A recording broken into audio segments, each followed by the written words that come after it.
Good evening, ladies and gentlemen, and a huge welcome to the 2025 Ronald Trust Memorial Lecture. My name is Andy Ackroft. I'm the head of the business school here at Birkbeck, where our economics is located. And certainly for the first half tonight, I'm going to be I'm not sure whether it's an MC or a compere or a host, but whatever it is, then that's going to be me. Before I say anything else, though, what I would like to do is introduce our Vice Chancellor, Professor Sally Wheeler, who's going to say a few words of welcome. Sally. Thanks, Andy. So, good evening, everyone. And as Andy says, you're very welcome. And we also have Ronald Trust's grandson here. And John, I think it's wonderful that you've come along, and I'd like to extend a very special welcome to you. So I think the way this works is I'll say a few words about Professor Trest, and then Andy will take over and introduce this evening's speaker. So Ronnie, to his friends and to the college generally, Trest was master here, and that was the title then, from 1968 to 1977. And he had a very distinguished career in public service, both before his tenure as master and after. During World War II, he worked in the War Cabinet offices and was then economic advisor to the Cabinet Secretariat. From the point of view of Birkbeck, he left many legacies here. He reintroduced economics to Birkbeck. Economics had been part of Birkbeck until 1921, but was then discontinued because it was going to be offered only at the London School of Economics. And it was here for a very brief wartime flirtation to allow students elsewhere in the Federation to complete their degrees, because Birkbeck, if you didn't already know, Birkbeck was the only college that didn't either close or relocate during the World War II years. He also established a school of politics and sociology because he saw the nexus between those disciplines and his own of applied economics. He was always someone who recognized the importance of data for the construction and conduct of public policy. And very interestingly, for the time that we're in now, he created something called the Trest-Brown Index to track the growing costs of higher education. Which I found fascinating. He brought the first electronic computer to Birkbeck and the University of London.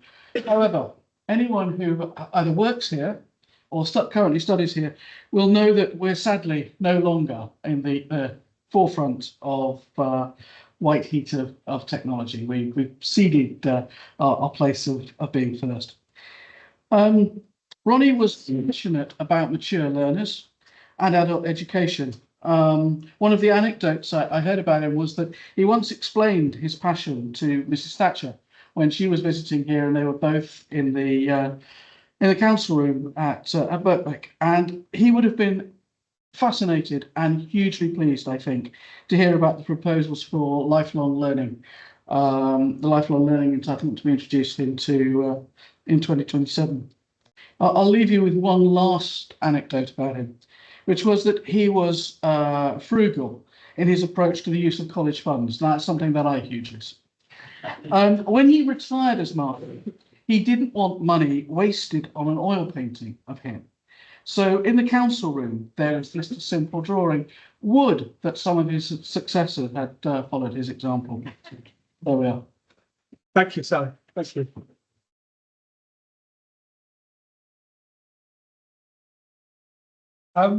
So I spent an hour this afternoon talking to one of my old professors, a guy called Carol Williams, who's now an emeritus professor up in Manchester. And in the 1980s, he taught undergraduates in Aberystwyth, when I was one of those undergraduates, about post-war economic and social policy. He was a historian turned political economist, so not quite a proper economist, but a political economist. And he was firmly of the belief that to understand a body of work, you have to understand the person who created that body of work. And so he ran a module that I studied around influential economists of the mid to late 20th century. And that was where I first came across Ronald Tress. It's speaking to Carol this afternoon about tonight's lecture. I'm not sure who was more surprised, given the kind of undergraduate that I was, that I will be here as the head of a business school and introducing and Professor Wolf. I'm not sure whether he was more surprised that I've ended up in this position or whether I'm more surprised that I've kind of ended up in this position. But as someone who's spent most of their career in universities that measure their history in decades, I find it inspiring and daunting in equal measure to be part of a university now that measures its history, its centuries, and at the same time uses that history to try and have a real impact on the present day and also on the future. We are, as a business school, we are a young business school, but we're a business school that still has an awful lot of history. And I think Birkbeck Economics, or Economics of Birkbeck, speaks absolutely wonderfully, more than any other part of the business school maybe, to that history and that tradition. As Sally mentioned, Ronald Tress was instrumental in creating the economics department at Birkbeck just over, I think, 50 years ago. Although my colleagues, and I'm not sure they were around for the whole period, are constantly telling me that we've been doing economics at Birkbeck since Birkbeck was founded. And this memorial lecture really speaks to our ambition as a school and as economists in terms of what we want to achieve, which is excellence in research so that we can have a positive impact on the world. And again, I look back at some of the previous speakers for our Ronald Tress Memorial Lecture, and they have been hugely influential people across a whole range of contexts and spheres, from shadow chancellors to prominent journalists, people who have influenced things through the Office of Budget Responsibility to the CMA, from monetary policy committees to the Royal Society. We get speakers here that really are influential, that really, in our kind of modern language of higher education, that are really impactful, if you like, and no more so than Professor Wolf. A crossbencher whose work looks at, amongst other things, relationship between education and the labour market, advisor to prime ministers through the number 10 policy unit, been part of reviews that have influenced post-18 education funding, vocational education for 14 to 18-year-olds, and the creation of new qualifications. And as a father of both a 14 and an 18-year-old, they don't know it, but their lives will have been impacted by your work. And maybe most importantly of all, a fellow of Birkbeck as well. But also recognising that being influential was only part of the invitation. The other part of the invitation was also to be provocative. And economic growth through education, what could possibly go wrong? I think we're in for something provocative as well. So it's a real pleasure to introduce Professor Dame Alison Wolf.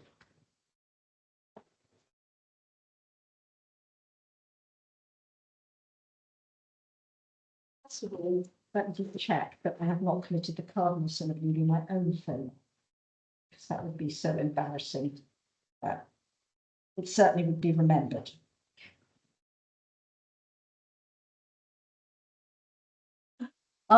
It's a huge pleasure and honour to be doing this. I was beyond delighted when I was asked to become a fellow of Birkbeck, because Birkbeck is, as I want to tell any of you, the most extraordinary institution, and one which educated my daughter partly, who did the economics diploma, though she then started to be so busy she never actually finished the whole masters. But she learned a huge amount here. I was deeply impressed by the quality and the efficiency as well of the teaching here. I thought it was wonderful. So thank you. I have been worrying away about this subject for quite a long time. well, too long probably, but it keeps coming round and round, and it seemed an appropriate thing to revisit in a university at the moment, because I think we're all aware that the institution of the university system, not just in this country, is undergoing a lot of stress, a lot of strain, a lot of attacks, which maybe 20, 30 years ago would not have been the case. And so I wanted to address this tonight and talk, because this is, after all, an economics lecture, and one in memory of a very distinguished economist whom I didn't know, but who was obviously fabulous. So to talk a little bit about the underlying ideas that have made people believe, in my view, far too uncritically in the capacity of education to transform the economy, and about the theoretical reasons why one might be somewhat skeptical, and then to do a very rapid tour of some of the evidence of where we are today, and perhaps why we are getting quite a lot of pushback and criticism from not just politicians, but from the general public. So let's go back a bit. Education, education, education. I'm sure everybody remembers that. Tony Blair's great cry. This is the way forward. The CBI, which had, I have to say, a history of adoring targets and offering simplistic answers, was tremendously keen on higher education participation and to avoid losing competitive advantage. And so I think one of the things that's very obvious when you look at how education has been discussed over the last half century is how very much and how increasingly it has been this economic contribution that has taken centre stage. And same thing here, David Blunkett, world-class higher education, half the productive capacity of the new economy. We have to educate, above all, we have to do university education, or we will fall behind, we will fail. This is a national emergency.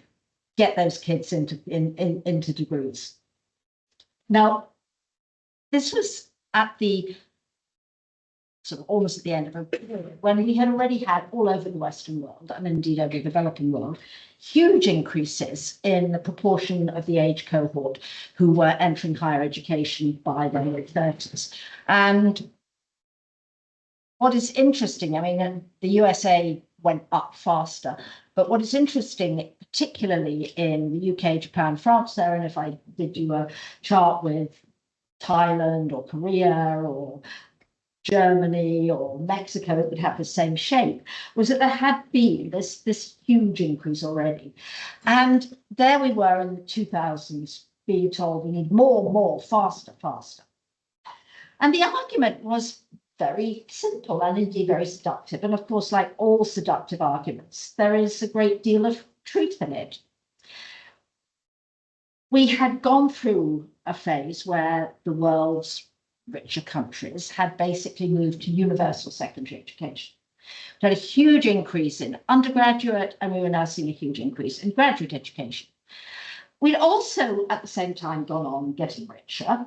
And when you looked around the world, hey, guess what?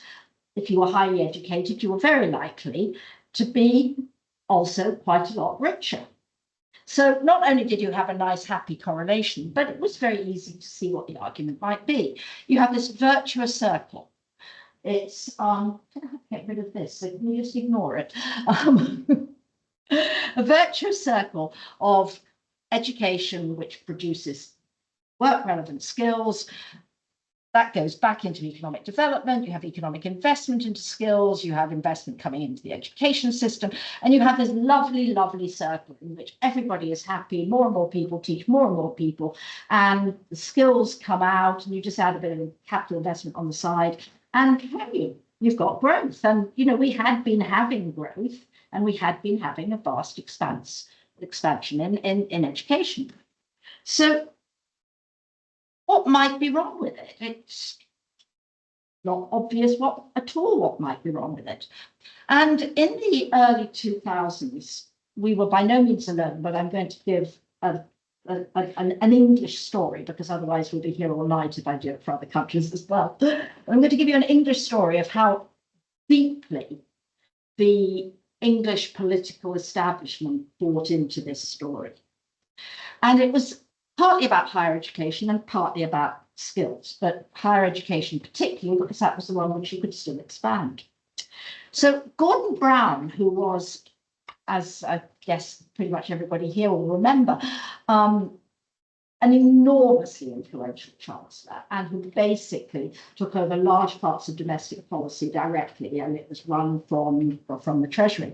And he commissioned what was called the Leach Review. And the Leach Review was basically intended to set the agenda to make this country a world leader, a productivity powerhouse in the world's economy. And so Mr. Leach, later Lord Leach, wrote a very fat review, or rather the Treasury officials wrote a very fat review. And it came out with these very, very, very specific targets which had to be achieved by 2020, or in some cases by 2026. And apologies for this. This is not something I've ever had before. Minimise it, yeah. If I just, Bar, no, half, sorry, here. horizontal bar at the top, halfway, next to the counter, block counter. No, come and show me. I'm not making, you're not, where's the minimizer? Show more people, show the active speaker. No, That's the maximized meeting window. So where's the minimizer? That one. think. Yeah, that's the one. fantastic. Right. You can actually see what Mr. Leach wanted. So there were these targets set which drove government policy. So all the direct spending was tied to achieving these targets. And as a result, and this was announced highly confidently, by 2020, the average worker would produce £1,800 more output each year, and the rate of productivity growth between 2006 and 2036 would increase by at least 30%, 10%. And this became something which now you've frozen it.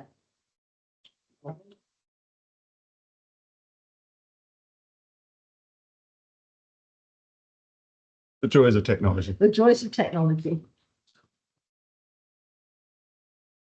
And that's all right. Are you looking at? That's all right. Your magic. What did you do? I just clicked on the screen. You clicked on the screen. Okay. Didn't turn on. Wonderful. You are definitely leaders. That was the Secretary of State for Education, Estelle Morris, and what she happily announced was that a 1 percentage point increase in the number of workers with higher education qualifications rose GDP by 5%. And what somebody on her staff had done clearly was to add up the Leach projections and in terms of this is how much if this number of people will earn extra if you put them through the system, fund it, and then take it as a percentage of GDP. So this was an article of faith for the cabinet of the United Kingdom not very long ago.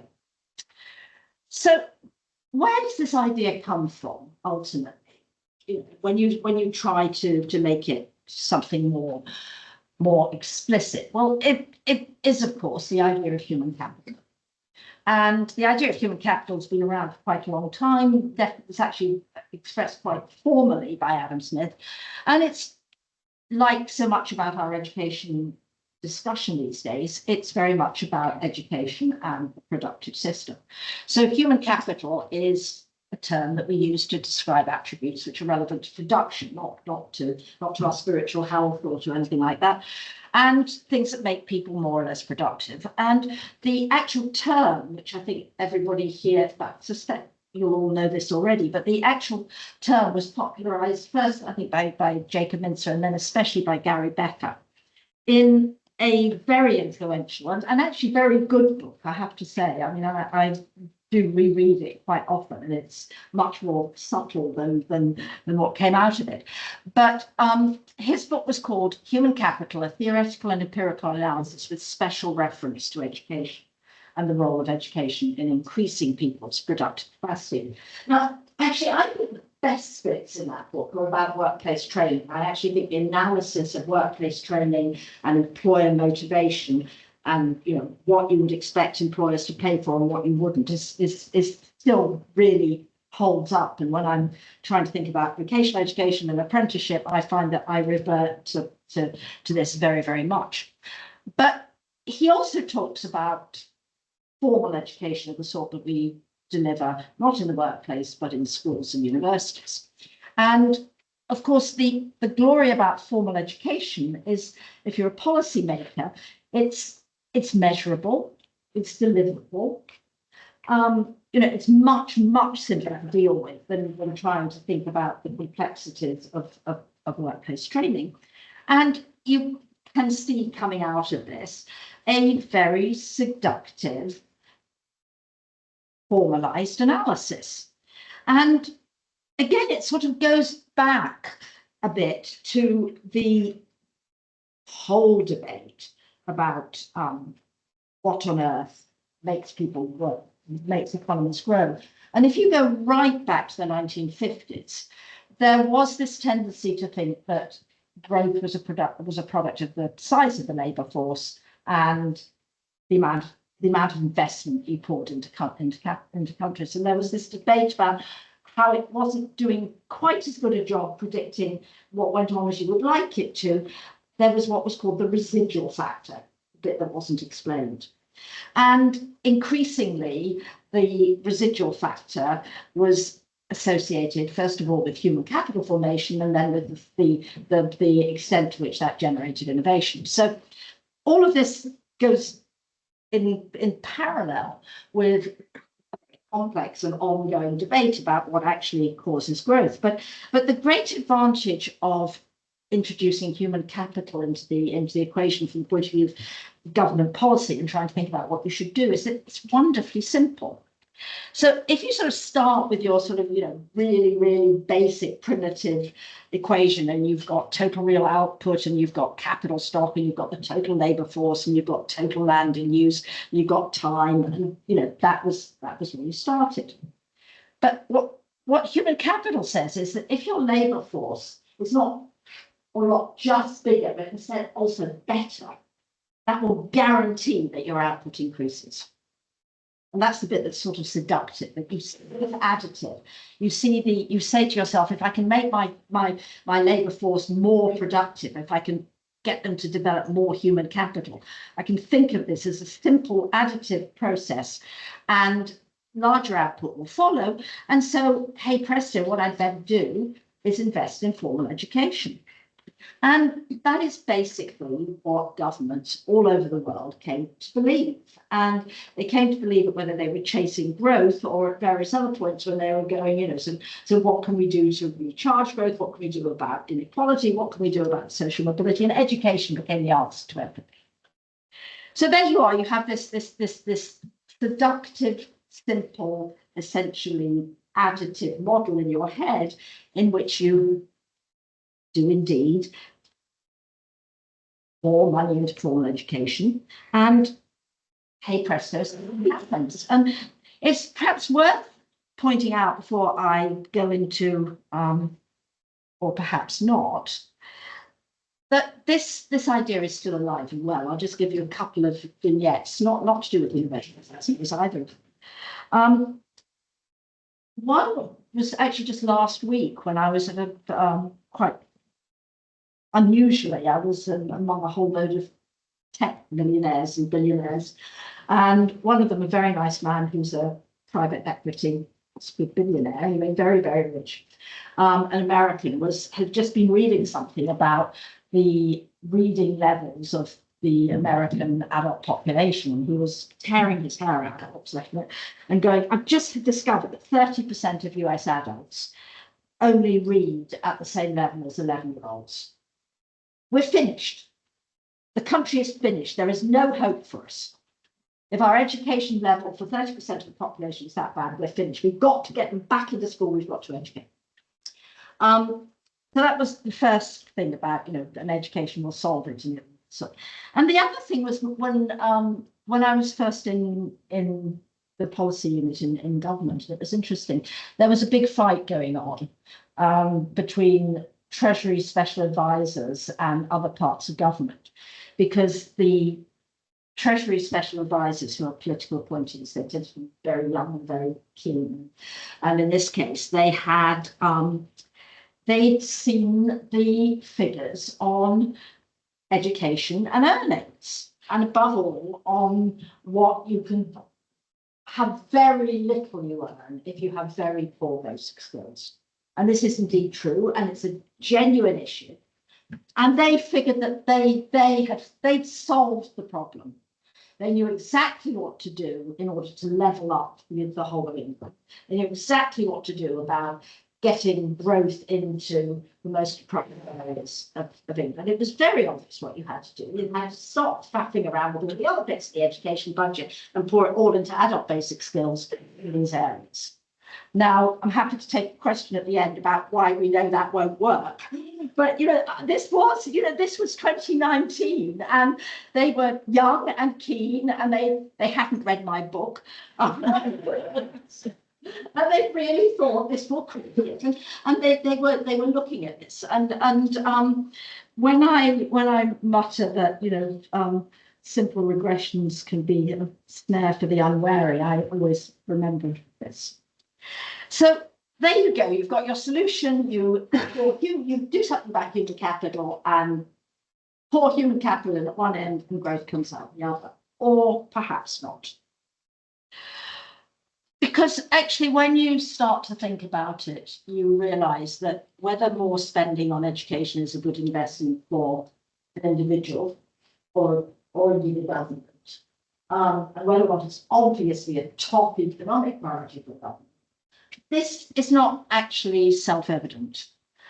It obviously depends on how else the money could be used. It depends on the quality of the education.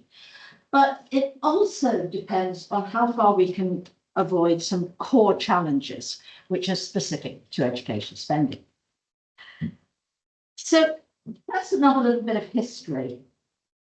We know actually from capital spending that bigger does not necessarily mean better. And it is worth remembering that there was a period when everybody believed that the Soviet Union had figured out the right economic model, and that pouring large amounts of money into capital investments was really necessary. And there was a period when development economics, heavy industry was seen as important, and there was a period when tax breaks to encourage investment were very, very common. They then went away, now they're back again. But the problem with them, like any other subsidy, is that they often lead to highly inefficient investments. And that is a working combine harvester in what are now the Ukrainian wheat fields. But again, there's anybody here who either is old enough to have lived through some of this and the collapse of what was then the Soviet economy, or knows anything about it. For every 2 combine harvesters that were actually out there functioning, there were probably another 12 sitting completely unusable in the shed somewhere. So just pouring in money in practice tends not to work, because there is a tremendous danger that you don't spend money very efficiently. And so the question is, well, isn't that also likely to happen with human capital?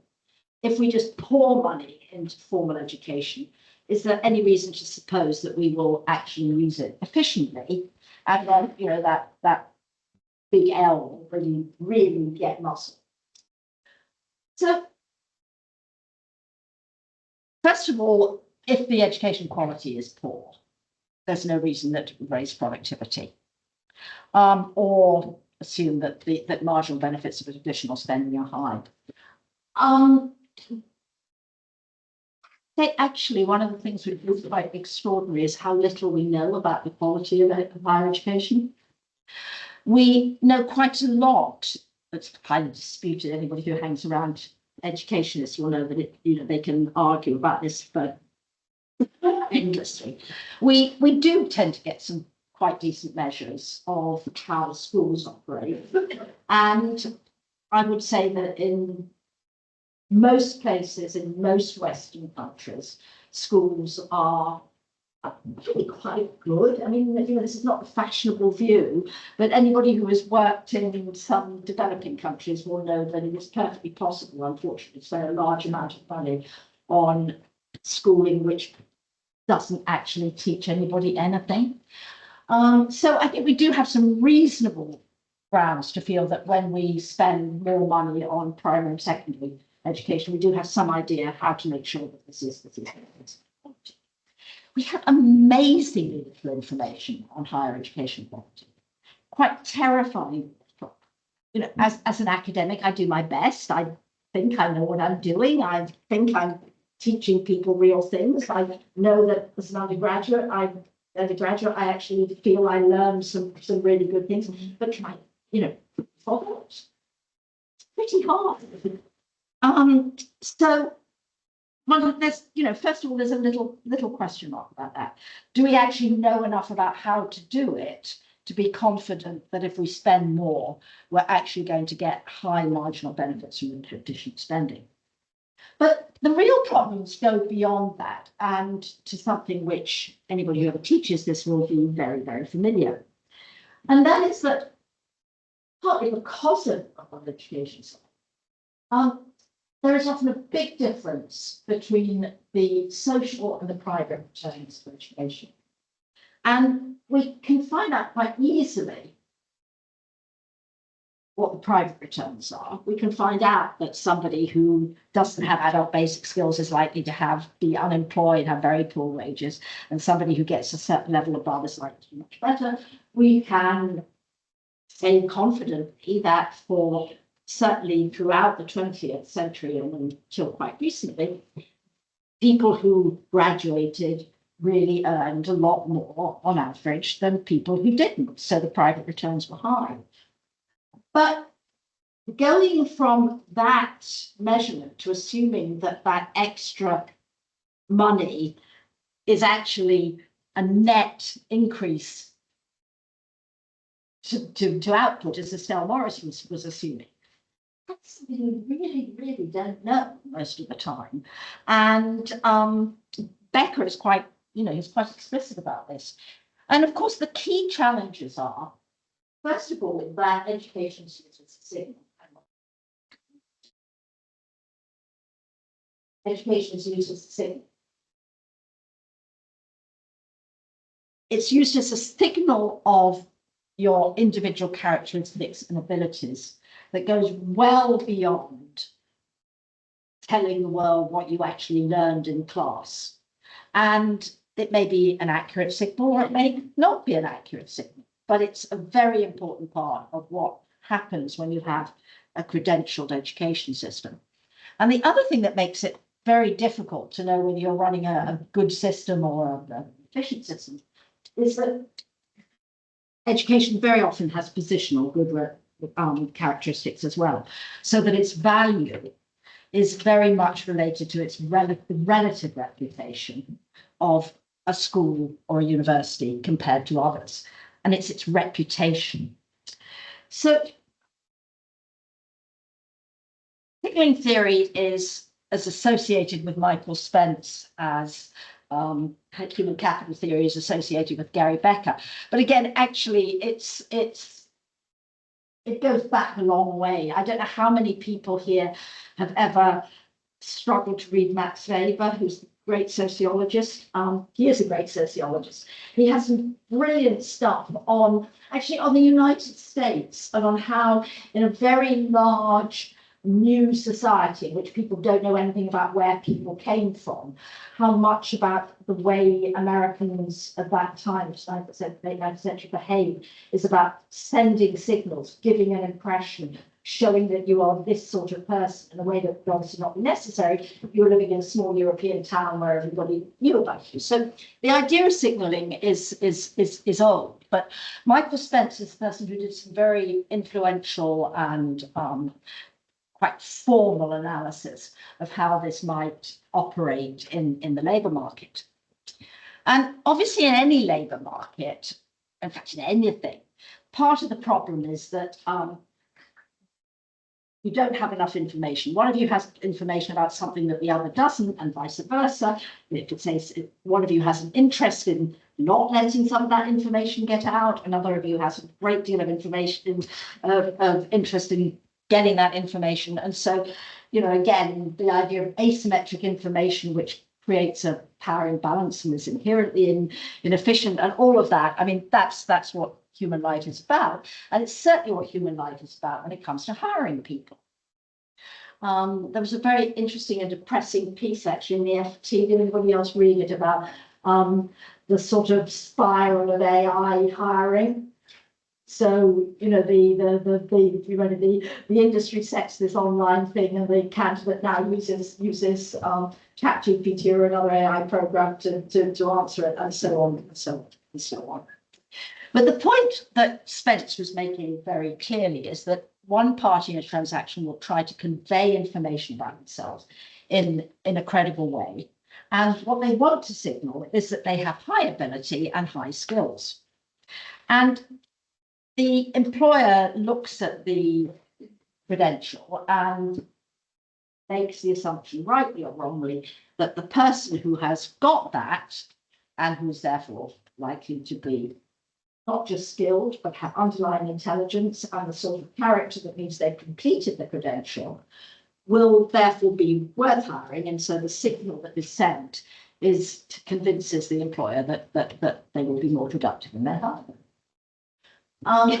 Which is fine. And there will always be good reasons for people to signal, whether or not the education is of high quality, whether or not the labour market is desperate for certain skills. There will be good reasons for people to, in a modern formal economy, to acquire credentials in order to signal to employers that they are a good hire. And that will go on being true however many people have. And so as more and more people get more and more educated and credentialed, this continues to make sense for other people to get credentialed as well. And the more societies demand objective criteria, so you've got to hire people based on something which is objective and measurable and legitimate, again, the more important education credentials become. And I think we can recognise this in our system. And going back to the horrors of AI-based online hiring, again, this is partly because, you know, your HR department will tell you, well, you can't get into trouble if you do that. So what you then get is a situation in society. So this is where you start to see why actually this credentialing may not actually be doing very much the economy. If only a limited number of people are going to university and are getting a degree, if you take that as sort of your basic underlying curve of inherent ability, you may or may not believe that's the case, but that's how most people view it. And therefore, what we're interested in is how the employers think. Employers think that you've got some very high ability people, some very low ability people, a load of people in the middle, and it's quite hard to differentiate. And so when only a limited number of people are graduates, it tends to be a very effective signal, because employers will assume that most of the people who are graduates actually are at the high ability end. So it's an effective signal, and they will tend to hire graduates, and graduates will be paid more, and they may or may not be higher ability. But if there are high ability people who don't have a degree, they miss out. And the risk is always that you end up with this, which is more or less what you've got to in Korea, where essentially everybody has a degree. So from the point of view of the employer as a signal, the only thing is that if you don't have it, you're definitely bad news. And so on you go up to the next level in spiral. Now, added to that, the signalling value of the credential will often vary with the institution where it was produced. Now, it's interesting because I think Birkbeck is unusual in that it has a very distinctive reputation, at least in this country. So, you know, getting it seems to me, as somebody who did not study here but has known about Birkbeck for a long time, it's you know, to go to Birkbeck says something about you, because there is the assumption that you are a Birkbeck student. You're probably not a fully traditional student. You've got, you know, grit and determination and all of the rest of it, and as well as having good University of London education. But most institutions are not that distinctive. Most schools and most universities are not that distinctive. But what is true is that they can acquire positional good characteristics very, very easily. They can be seen as top, middling, bottom, very easily, very quickly, and that tends to happen. And one of the things that you may or may not have noticed on your travels around the world is how often people will somehow let you know where they went to university. Somehow in the conversation it will come out not just whether or not they have a degree, but where they went. And by definition, not everyone can go to a top institution, because the whole point about positional good is that people can't all be top. So the more people go to university, since now everybody is essentially, and the more global our education markets become, and the more global our labour markets become, the harder it is for anybody to know anything much about each individual institution, let alone each course. And so the reputation of the university or the school as a whole becomes very important. And people look for measures which again may have rather little to do with the quality of the teaching, but which will give a definition. We can see this very clearly in this country because we have clear research league tables. I know we've tried to have teaching measures as well, but measuring teaching, given that we actually don't know, we have no idea how to measure the quality of teaching on a national scale. So although we've introduced something called the Teaching Excellence Framework, let's park that. Measuring something you don't know how to measure is not very good, doesn't get you terribly far. But we also have, through the Research Excellence Framework, we have a ranking of institutions. And that ranking then feeds very clearly into global league tables, and we get very, very, very clear reputational differences between different institutions. And again, I don't know if anybody here is an admissions officer. Well, I have. And when you get the applications from students coming onto your desk at master's level, you will be told by your admissions office what the status of their institution is. And that's not something that our individual institution makes up. That's a joint UK, in fact, maybe the joint worldwide thing. This is a very prestigious, okay, questionable. So, you know, it's not just that they have to have a degree in a 2-1 equivalent, but there's the range.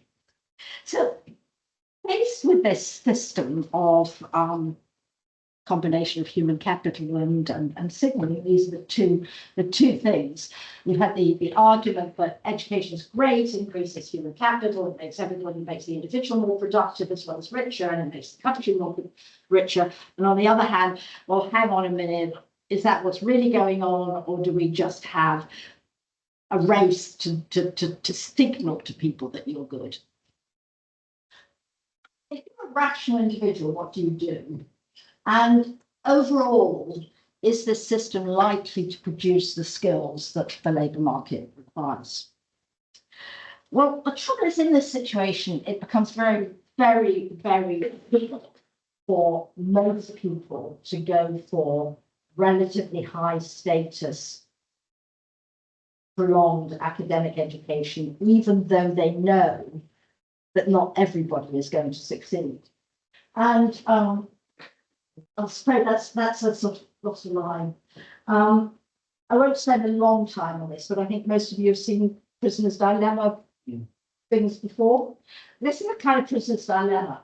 From the point of view of the country, and from the point of view of many individuals, it would make sense if they went for a low yield sort of technical or vocational education where they'll never get to the top, but it's pretty sure they'll get a good wage, it'll be a decent wage, and it's pretty guaranteed.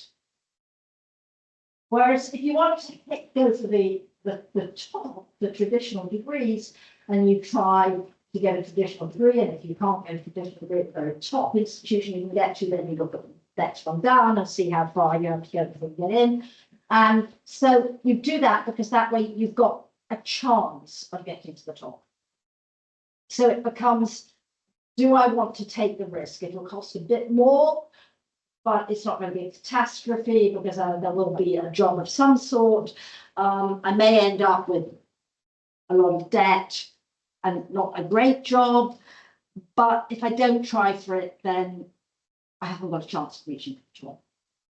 And so what you tend to get time and time again is you get a lot of people chasing the high status and often very general courses, and a shift away from the less prestigious vocational technical courses, which the economy may need. Now, this is not an absolute fixture. I mean, it depends on a number of things.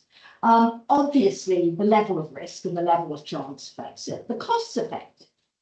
The higher the cost of the study, and the smaller the gap between the payoffs for technical qualifications or just going straight to work and graduate qualifications, the smaller percentage will go for the high risk.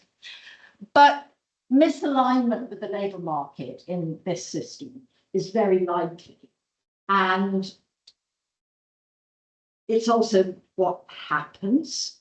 If you look at the big skill shortages in most developed countries, they will be in the technical courses which require specific study and require somebody to opt for what is effectively a low risk, but I can't get to the top option at age 18. And time again, you'll find this. The exceptions are the countries that have maintained or developed apprenticeship routes, which are highly prestigious and which allow for continuation on that way. So what we have here is we have at least in theory, and I'll come to the evidence quickly, where there are costs as well as benefits. There are costs for the individuals and for their families. You end up spending a lot of time in formal education. That means you're not earning. You're quite often running up debts. You're quite often doing very boring work on the side and uncertain returns. The costs for society are that, well, on the one hand, hopefully you're also getting some human capital. You're also getting some great productivity. But you're also very likely to get a misallocation of resources. You'll get a risk of a certification spiral. You'll divert choices away from a number of the pathways where you actually want people to take it. And that's the final thing is a whole other discussion. Having a certification crazy society also actually means that you've got this single route, and it can be very bad for social mobility, and it can be particularly bad for anybody who falls off the ladder between the age of sort of 15 and 19. So that's the theoretical argument. So quickly, what does the evidence show us? Am I just being a prophet of doom, and when I look it's all fine? Well, no. Of course, it's not all gloomy, but actually there is quite a lot of evidence that quite a lot of what was going on in modern education systems is about signalling, and it's a pretty mixed picture for productivity and growth. It's not dismal, and I'm not saying that universities will be closed down, I'm really not. or that we should stop sending people to secondary school. But I think we have to recognise that that simple, apparently foolproof equation in which you go, I know what we do, we go on educating people, and then everything will be just fine, seems to have run out of steam. So, 3 questions. Is more education currently always good for people's earnings? What is the graduate premium in the 2020s telling us? And what is the evidence that the ongoing growth in average length of study is spurring growth or innovation? Okay, let me start with a little story just to prove that I do have some, but they're just put some concrete flesh on the misallocation one. The Education Maintenance Allowance, which was a piece of social policy which was greeted with pretty much universal praise by me when it was rolled out. And it was a weekly transfer paid to 16 to 19-year-olds in poorer households. It was rolled out in 2004. It was abolished in England in 2011. It's still paid in Scotland, Wales, Northern Ireland. And it was absolutely this argument that we must try and keep people in school. We must keep them in school. It's good for them. It's good for the country. We must incentivize them to stay in school and reduce the pressure on them to do part-time work.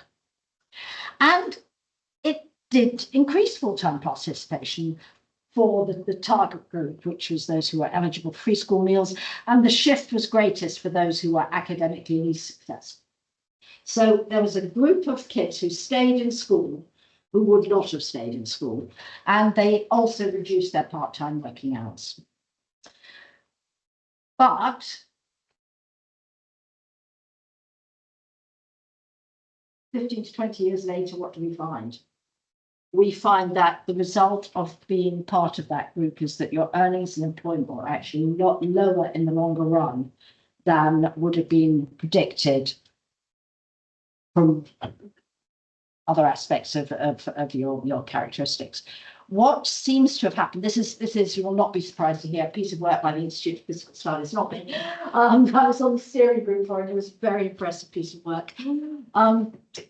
What had happened? Well, the answer is that there was a group, these kids, these marginal kids, the ones who moved into full-time education and stopped doing as much part-time work. They had less work experience, which we actually know is across the board very beneficial for later earnings. Having work experience in your teens, no matter what your academic record is, has a very positive effect on your later employment and earnings pattern. And what happened was that in that age cohort, some of the people who moved into full-time classroom study would otherwise have been in employment with training or in apprenticeships. And again, we know that from comparing the numbers before and after the MA.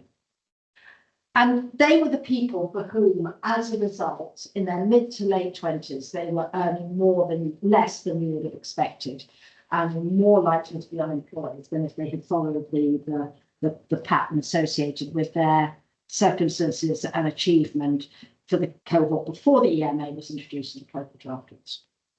Now, I think one of the things this shows is not just that it's, education isn't always glorious, but that many programs like this are very situation dependent.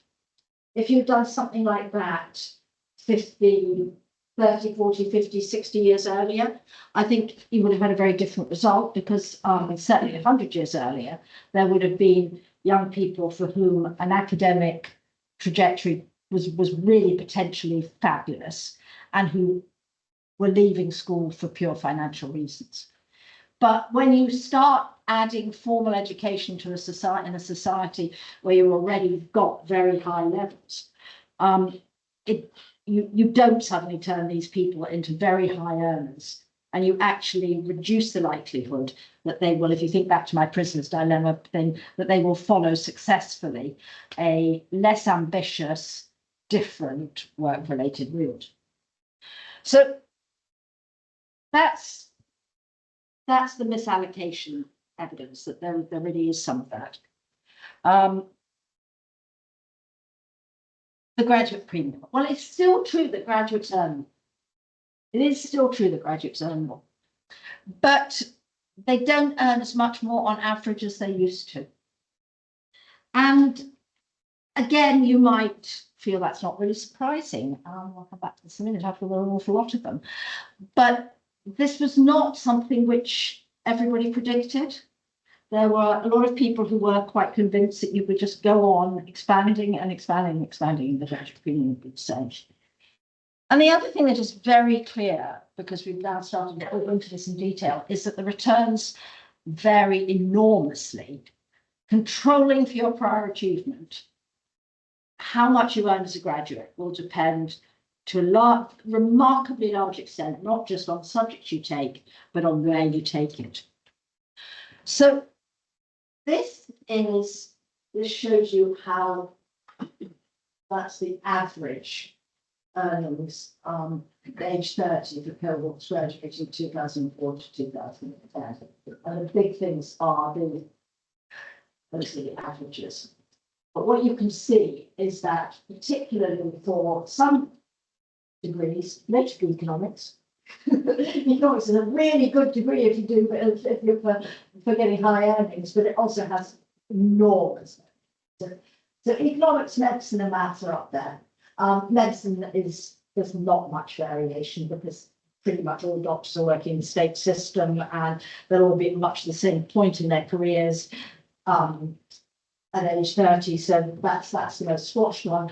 But what you can also see is that there is an enormous range of earnings at age 30 for pretty much every subject. And not only does it make a huge difference to the subject you did, down here at the performing arts,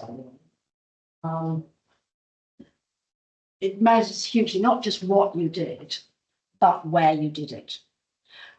Universities and colleges vary greatly in their intake, and so the question is, does it matter where you study? Just because some universities had more academic intake, some universities have populations which have more, that's what I want,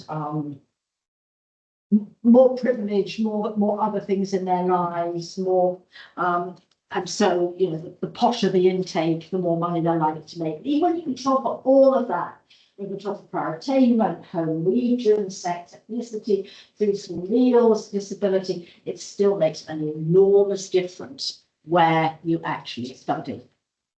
And for example, if you take history, which is quite compressed, you're not going to make a fortune to take history, and you control for all of these things, you find the actual earnings will range from 5k below the average if you go to the wrong institution to 10k above. And the law, as you might expect, since the law spread is wider and wider, again, it makes an enormous difference.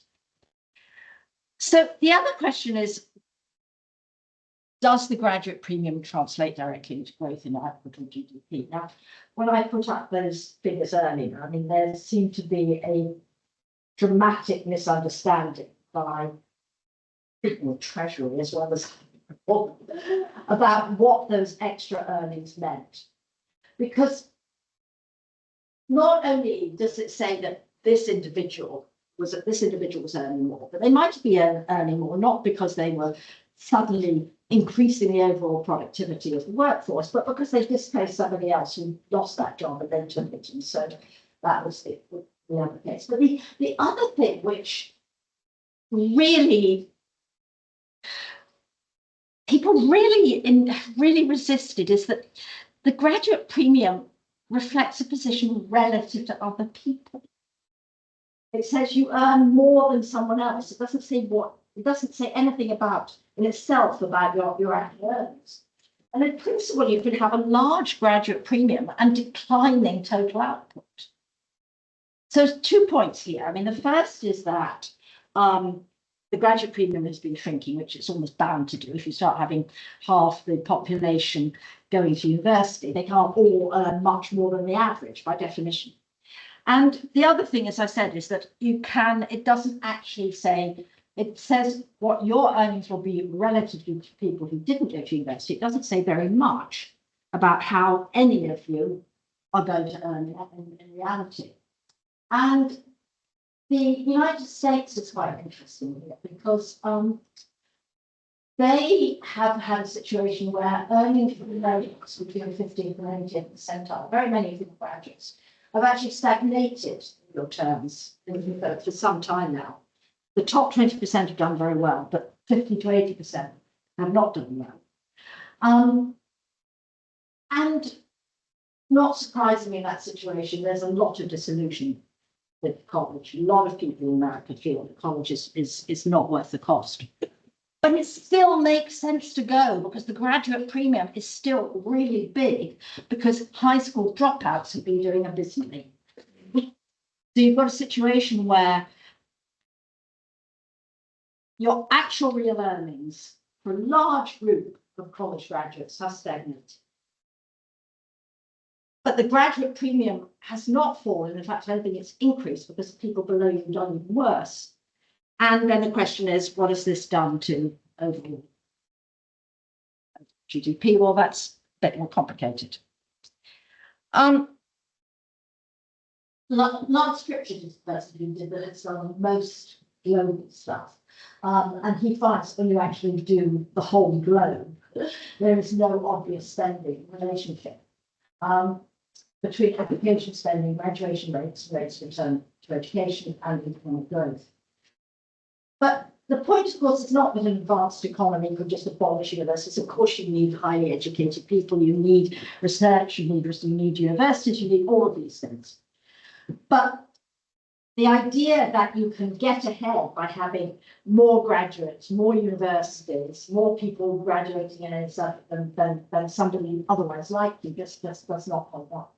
It does not seem to be a simple additive model. And the World Bank used to do something like called the Human Capital Index, which was basically an index of formal education.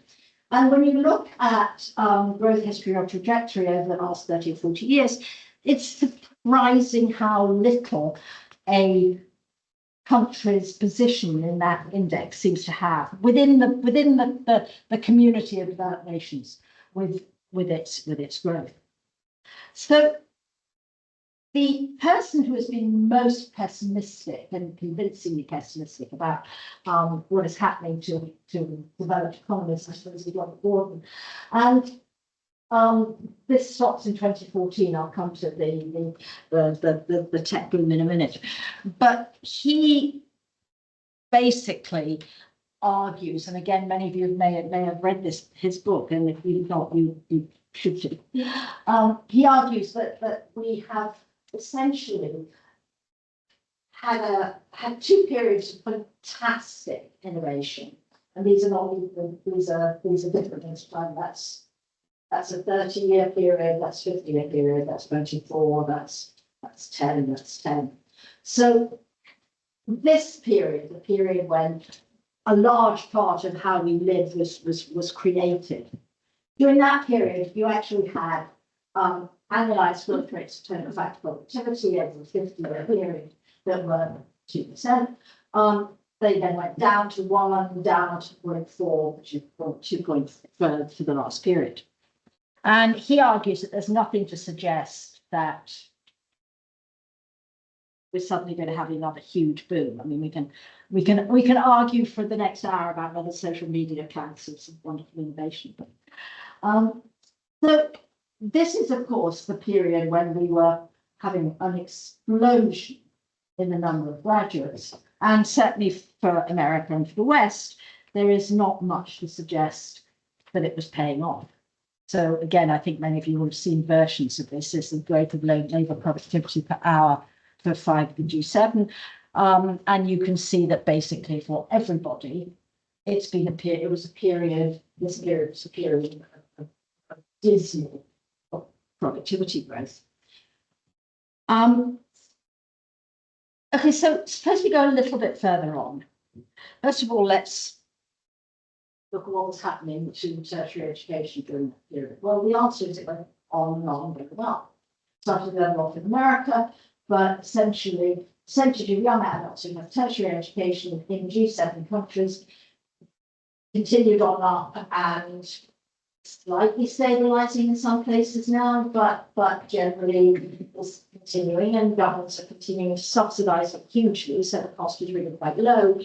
We're unusual in our fee-paying regime, and so during this period when productivity was not doing very much, we were continuing to increase the number of young people and the proportion of the population who actually had a tertiary degree. Slightly more difference in this one than in the past one, because this is the whole population, and they started off more unequal. But as you can see, we're right up there, alongside Japan and the United States.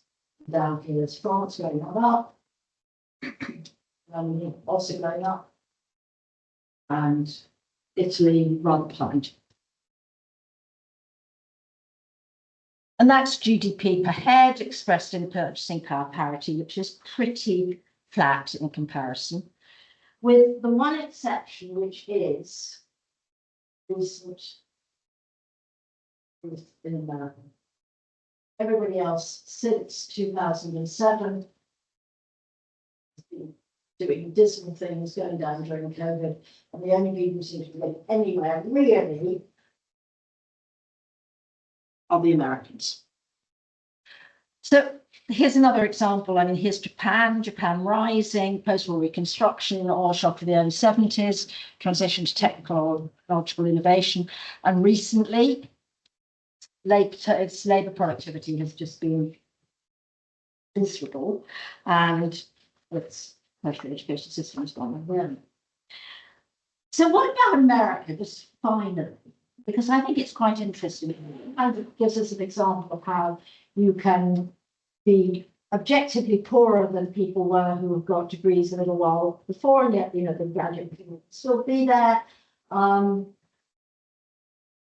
It's actually the country where the percentage the dropout rate of colleges has increased. There's huge skepticism about universities and some flatlining participation.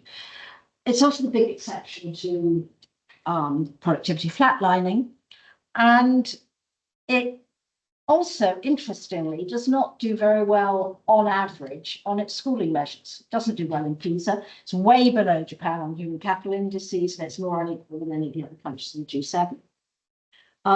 It's a country where college still makes sense economically because being a dropout is a disaster, and there are very, very large differences within the system. So there's a load of sort of signaling of, I'm good, I went to this college, and got to get your kids into one of the selected ones. As I said,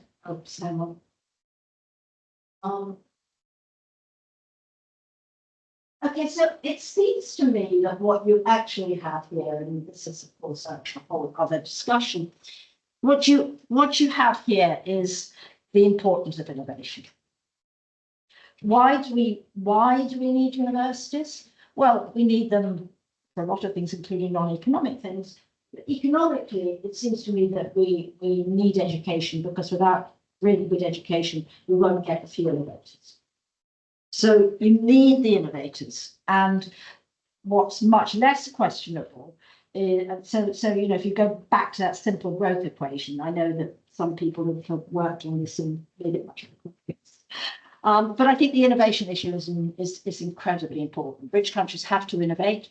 Research and research universities are key, and so is the supply of very highly skilled people. And the USA is the one G7 country with significant growth. It's the one country to have huge recently founded companies, has very big and integrated home market where it has major innovations. Now, those are quite complex things. I don't know whether Europe could do it better, but that's what is that's what, this is hardly just me. This is what is really happening here. It's not that they are reaping the benefits of having had more graduates sooner than anywhere else. So finally, What about the future? Just very quickly, two last things which I will say.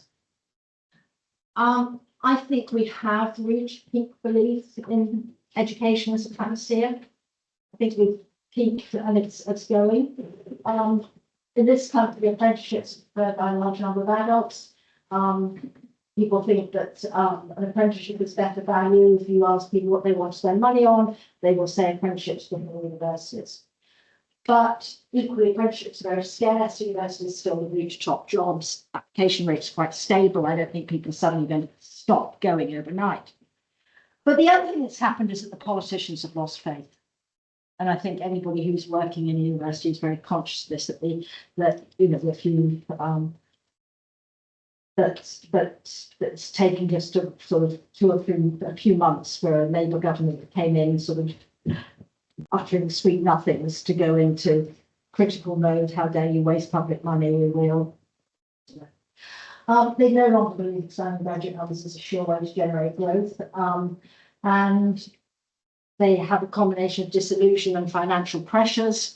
They're facing flat productivity. The sector is increasingly seen not as the answer to growth, but the problem they don't know how to solve. At the same time, I don't think they understand that. I think they still fail to understand the basic point that if you send half or more than half your population to university, they cannot all then earn in the top 5 percentiles. They can't. It cannot be done.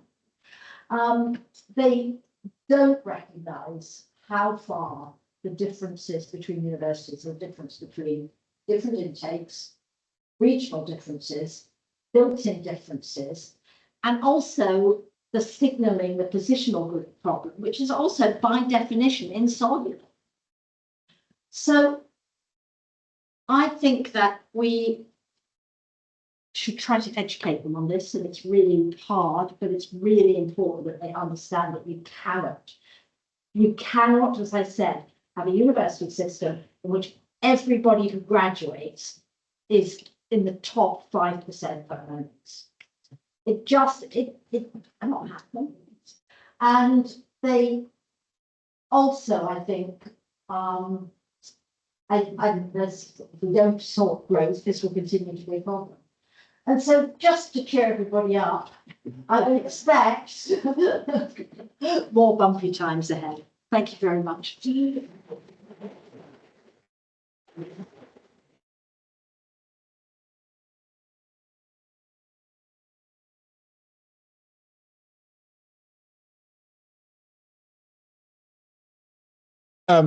Well, thanks to Alison for that. I'm Stephen Wright, professor in the economics in the business school. I nearly said the economics department, but that was a throwback to a year or so ago. Thanks for coming. Thanks so much for that, Alison. I thought she'd give a provocative talk, but I didn't realise quite how provocative it would be. We might all just go off and give up, or not. But we have someone with a microphone, so it'd be great to have some questions. All sorts of people seem to be asking questions. Nicholas has seemed to have pointed a microphone at one person, so go ahead. Hi. I was just thinking about the point that you made around productivity and signalling.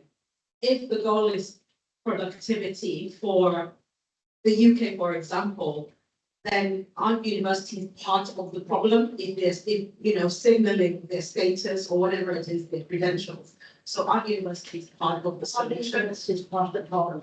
I think they may be part of the problem, but I'm not sure what the answer is, because I think they're also part of the solution. I mean, I do think that a lot of what we do in universities is good, that our graduates do go out with genuine skills and abilities and attitudes which they didn't get from there. But do I think they are part of the problem? I think they're part of the problem because of the pressures in the system, which mean that a lot of people do go to university who might do better not to, at least straight away. And actually, in a way, we know we don't get much out of it because they tell us so. And I don't see why you shouldn't believe them. I think we're also part of the solution. But I do also think that All right, I will say this, I think that we are very defensive. I think that we tend to believe that we do know what we're doing and that essentially when people criticize us, we're sort of out on defenses. I mean, that's everybody does, it's an entire human reaction. But my own sense, and I don't know what the answer is, I don't know how things should develop. But I don't feel that our current system in this country, which with a few exceptions, including birthday, is remarkably uniform. I mean, sort of everybody does everything, and most universities want to be the same. I don't think that that model is very sustainable. I mean, I know we're having a crisis at the moment for a number of reasons, because we had fees that got frozen, and then, you know, number of overseas students goes up and down. But actually, we're not the only systems that feel as though we're in crisis. So I actually think that without having an answer, I sort of feel that the model that developed, the mass university, mass participation, with very much the same set of offers, and everybody being assumed that the modal way to go was to do just a full-time degree. I sort of feel like it's starting really to crack, and I don't know what's going to come next. I mean, there have been major changes in the nature of universities in the past, particularly with the rise of the research university in Germany, so that universities were no longer just teaching institutions, and then the advent of a sort of a mass education system. But I sort of feel like this current way of organizing higher education is, as I said, it's ready for change, it's running out of road. So I do agree with you, but I don't yet know where it's going or where it should go. So I think your point about running out of road and universities not being different is really well made. But one of the issues is that you have to dare to be different. Yes. And the regulation of universities is such that you get nowhere by being different, and you are penalised at every turn for trying to be different. And different students need different support, and that is more expensive, and you can't do that. And you're measured on, you know, the outcomes that Birkbeck has to achieve are better than, in many instances, than the outcomes UCL has to achieve. But it's taking 18-year-olds off 3 A's. So inputs don't equal outputs. It is very difficult to be different.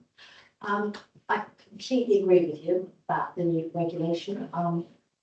But I think that the legislation which set up our current regulatory system was bad legislation. I thought it was bad legislation at the time. So did the entire House of Lords, I would say. And it has turned out to be very bad. And in terms of breaking it open, I think that is actually, again, it's something which obviously it's very hard for individual universities to make much headway. And the other thing we know from organisational behaviour is that organisations which represent a large and diverse set of members are also tend to be timid and consensual. So I think in a way what we have to work at is trying to work out what we would like it to be replaced by and how. So that at some point there will be a political moment. I mean, you know, earlier you mentioned the NLE, the lifelong learning. Well, how much influence, how much changing the funding mechanism will change the system will depend on a lot of things, including how it's the regulator. But there are moments when you can change things for better or worse. There was the moment when we moved to a fee-based system. There was the moment when actually the government finally went, no, it isn't a good idea for everybody to be told they just have to do a single full-time degree. I think there will be a moment at some point when we can actually convince the government to change that structure. But it will require legislation, and it will require the right government, and it will require somebody to have worked out exactly what they want before the government comes into power, because as we are seeing again, if you don't come in with very clear ideas, before you know where you are, it's almost a year and nothing has happened. Just to say, whoever takes the next question, this gentleman here, perhaps you could say who you are when you speak. That just to say that was Sally Wheeler, our Vice Chancellor. Yes. For anyone who didn't realise. So perhaps this gentleman here in the white shirt. Yeah. Thank you. I'm Dominic Swallow of Birkbeck, London. Two broad questions.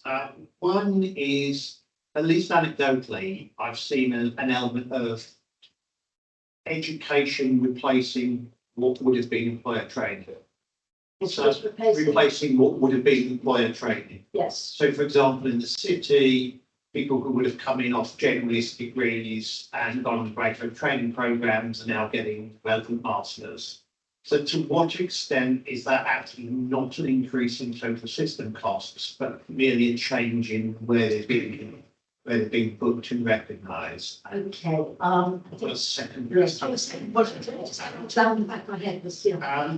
And the second is about half, almost half of the cost of education and a bigger share of that, the RAP charge, really comes from maintenance rather than education itself.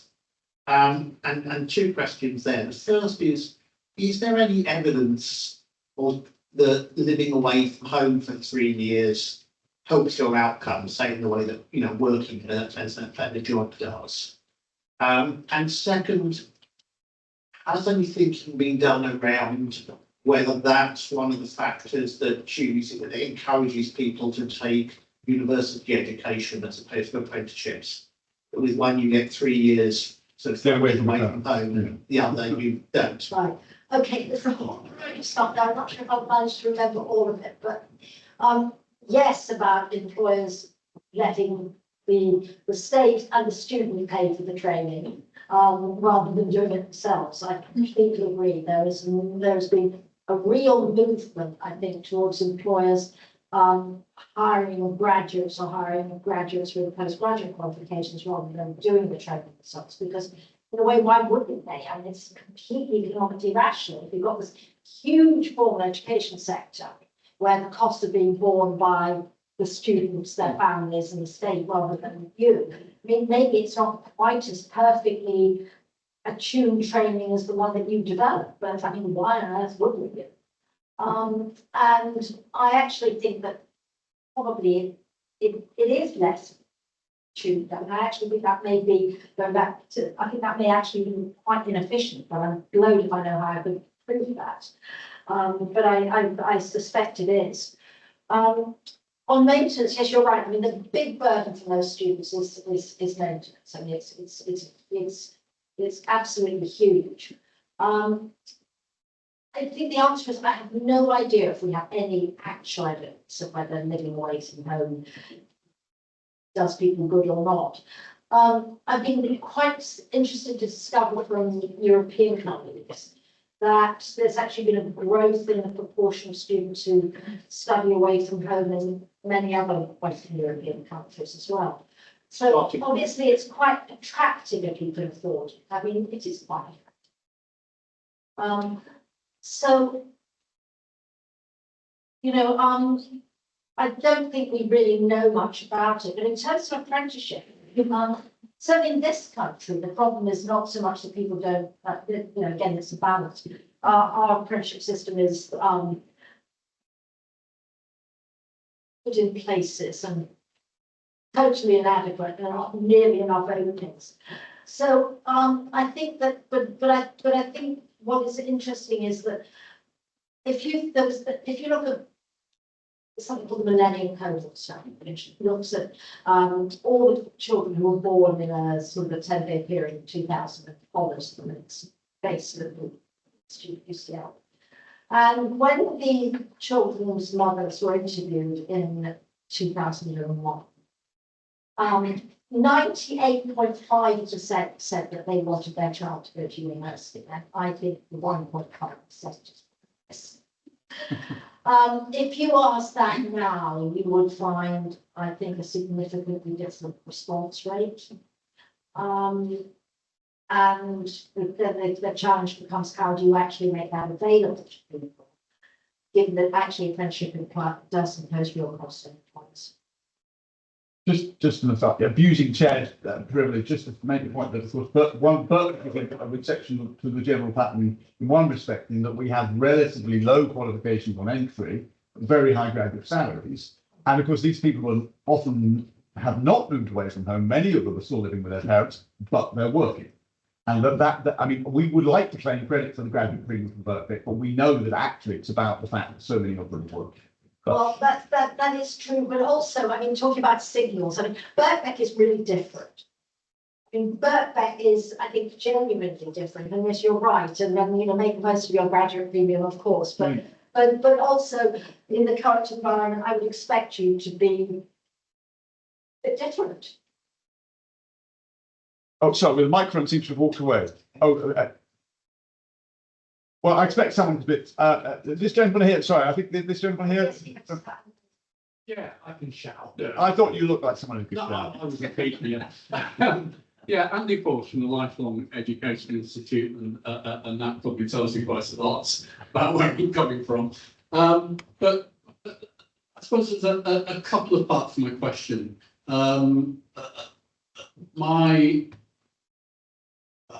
This week, with the introduction of this new immigration policy from the government, I was really struck by the way in which I think the Home Secretary, Beck Cooper, described the previous era of immigration as a failed free market experiment. And I must say, the logic of what you've just given us, brilliantly, I must say, seems to me to point to a conclusion that we've just had a failed free market experiment in the higher education sector, which has left us, and this precisely goes back to when the cap came off student numbers, whenever that was, 10 years ago or so. We also, by the way, I think, had an increasingly failed free market experiment with apprenticeships as well, sadly. But my question is, isn't the logic of what you're putting forward that we need to move away from a free market model of higher education towards some form of, dare I say, rationing, the reintroduction of student number controls, so that we, if you like, can then transfer the resource that's no longer spent on university education to more productive things, potentially, such as technical education, apprenticeship, and other things. I know I'm in a university and I'm expecting to be shot down by some people, but isn't that the logic that in fact we've the higher education sector has just overblown itself to the point where it's no longer producing the results we all want? Okay, well, I think we have had a failed free market experiment, because I think there was a mistaken belief that we would treat education as something which would operate like a competitive good in the market. And one of the reasons that I spent so long talking about the signaling issue is that that's one of the many reasons why you can't. But the problems that we are facing are not very different to ones that are being faced by other European countries, which have a much, much more controlled system. We have far more institutions than they do because we've made it much easier to set up new ones. But the problem of everybody wanting to go for the high value credential in a labour market which is large, regulated, obsessed with formal signals which can't be criticised if you use it, is not specific to this country. And actually, the other thing that is interesting is that once you get beyond a certain point, it becomes very hard to say to people that they, and I personally don't think they should know. That's a point of disagreement. I don't believe in number controls, but I just think politically it's extremely hard to tell people that in a modern democratic state that they or their children cannot have a chance of going to higher education. So I actually think that if you have a much different system. People will not all go at 18 or want to go at 18. And I do think that, as I said, when we have got to the tipping point where for many people, we've probably all heard anecdotes of somebody saying, well, my sister went to university, didn't do her any good, so that's why I'm training as a malnutrition or whatever. And that's actually quite right. I mean, they are right. But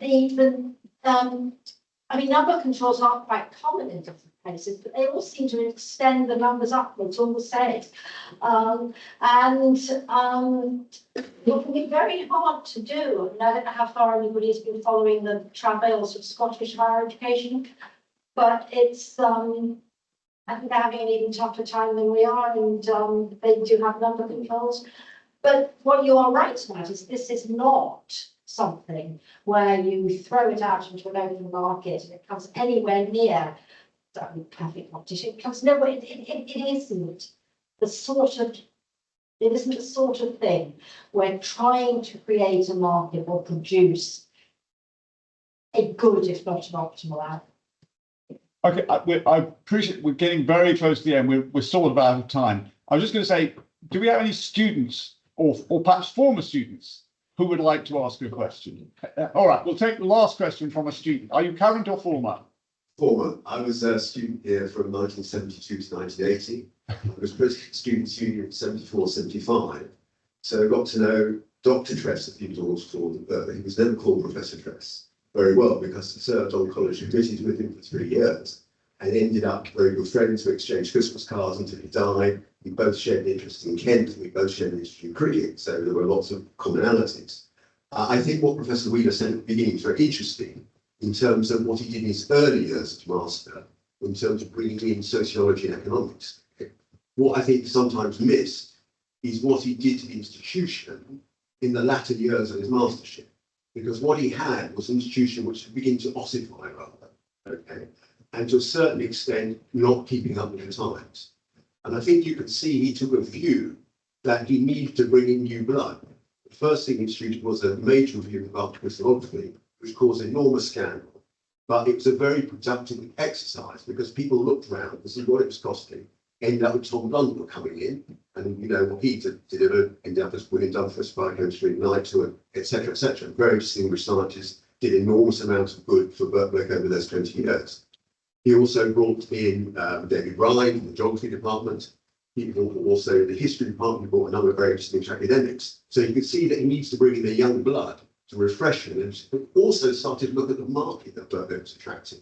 Because for many years it attracted teachers, because they got what's called a certificate of education after 3 years in education. That was beginning to die out, okay? And students then from teaching were beginning to come with have degrees. So that market was fading away. There wasn't that requirement. We also had a lot of students those days from the civil service. People came in at the civil service at 18, okay? And again, they would come to Birkbeck to get their degrees. Those markets were going away. So you had to look at all of those things. So by bringing in new academics, okay, to really rejuvenate subjects like history and geography and the sciences, he built a platform on which that growth could come forward, okay? And I think that was, that's not often recognised and what he delivered. And of course, as a director of the Leverhulme Trust, he allocated a substantial number of grants to research at Birkbeck during those years. Okay? So I do think he made a major contribution. I mean, thanks for that. Just a question whether there is a question. I grew up, when I was growing up in the late 60s, you could go to become a solicitor, you went and did your articles. 5 years if you had O levels, 4 years if you had A levels. You could become an accountant, 5 years you had O levels, 4 years you had A levels. You become a surveyor, you become an engineer, you did your ONC, you did your HNC, you did your graduate membership, and that was all done at the local college without debt or anything. Okay? We've abolished all of that. We've now brought back apprenticeships, but all of those ways of people taking that graduate route are no longer there.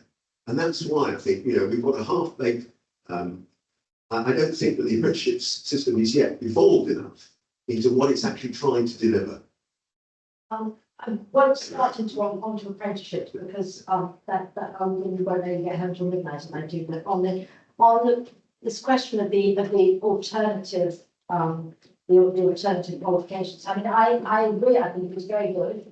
I think that it was a big mistake to get rid of it. But what I would say is the people who most wanted to actually become university were the polytechnic. Yeah, yeah. I mean, unless it's something which, for example, has happened in Ireland, where they started having technical universities and now will become full universities. And there is a real, and this is why I think, in a sense, going back to, is it partly the university's fault?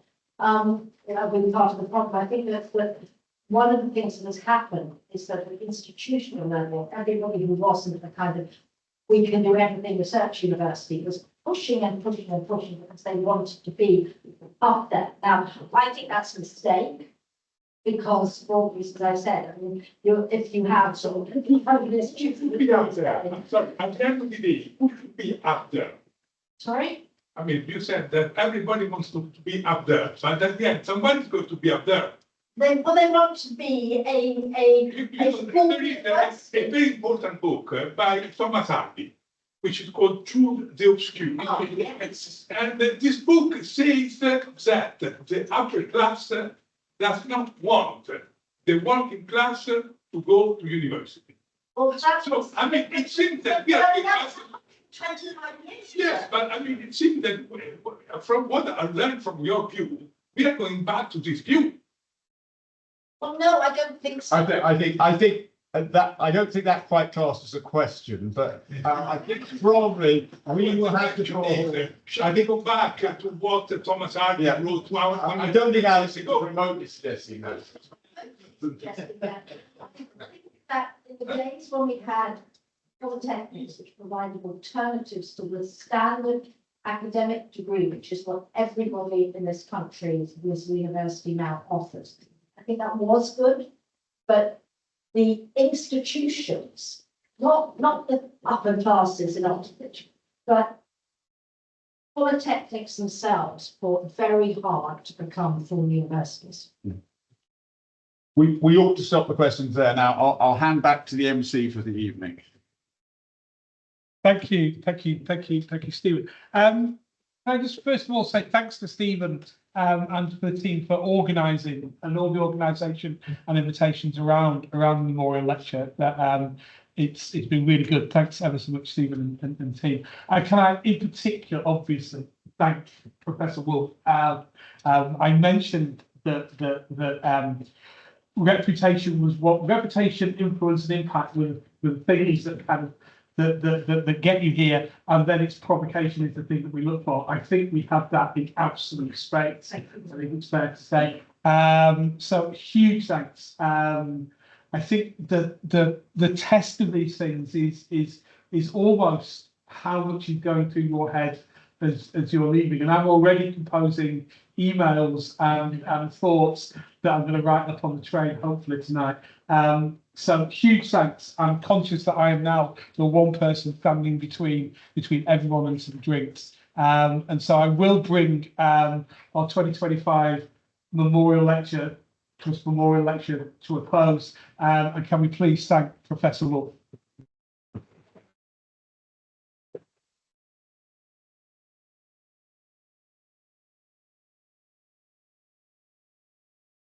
And I think we've got drinks outside. Yeah.